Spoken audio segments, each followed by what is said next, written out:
Supreme court ने कहा है कि सिर्फ अपमानजनक भाषा का इस्तेमाल करना अनुसूचित जाति और अनुसूचित जनजाति अधिनियम 1989 के तहत अपराध नहीं है। कोर्ट ने कहा है कि जब तक कि इसका इस्तेमाल किसी व्यक्ति को उसकी जाति के आधार पर अपमानित करने के इरादे से न किया गया हो। जस्टिस जेबी पारदीवाला और आलोक आराधे की पीठ ने पिछले सप्ताह पारित फैसलों में एक व्यक्ति के खिलाफ SC/ST अत्याचार निवारण अधिनियम के विभिन्न प्रावधानों के तहत पीठ ने अपीलकर्ता केशव महतो उर्फ केशव कुमार महतो की ओर पटना उच्च न्यायालय के फैसले के खिलाफ दाखिल याचिका पर सुनवाई की। बेंच ने कहा है कि मौजूदा मामले में ट्रायल कोर्ट और हाई कोर्ट दोनों ने SC/ST एक्ट के तहत कार्यवाही को जारी रखने में गलती की है, जबकि ना तो दर्ज प्राथमिकी में और ना ही आरोप पत्र में दूर दूर तक जाति आधारित अपमान या धमकी के किसी भी कृत्य का आरोप लगाया गया था। सुप्रीम कोर्ट ने अनुसूचित जाति और अनुसूचित जनजाति अधिनियम 1989 की धारा 3(1) के संबंधित प्रावधानों को दोहराया,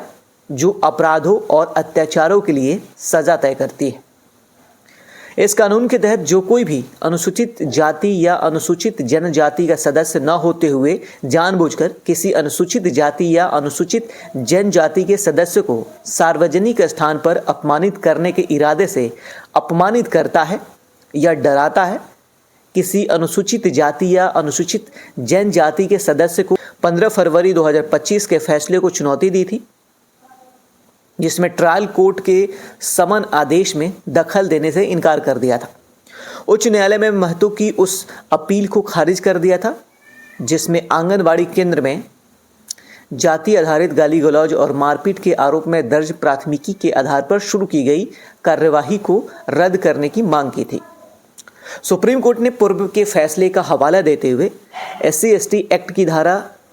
3(1)R के प्रावधानों का जिक्र करते हुए कहा है कि इसके तहत किसी व्यक्ति को दोषी ठहराने के लिए 2 शर्तें पूरी होनी चाहिए। यानी पहला, ये तथ्य कि शिकायतकर्ता अनुसूचित जाति या अनुसूचित जनजाति का था, और दूसरा, शिकायतकर्ता के प्रति कोई भी अपमान या धमकी उस व्यक्ति के अनुसूचित।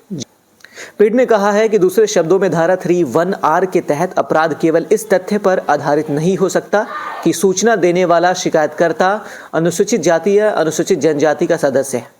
जब तक कि अपमान या धमकी समुदाय के ऐसे सदस्य को अपमानित करने के इरादे से ना हो। इसके साथ ही सुप्रीम कोर्ट ने अपीलकर्ता के खिलाफ इस कानून के तहत आपराधिक कार्यवाही को रद्द कर दिया।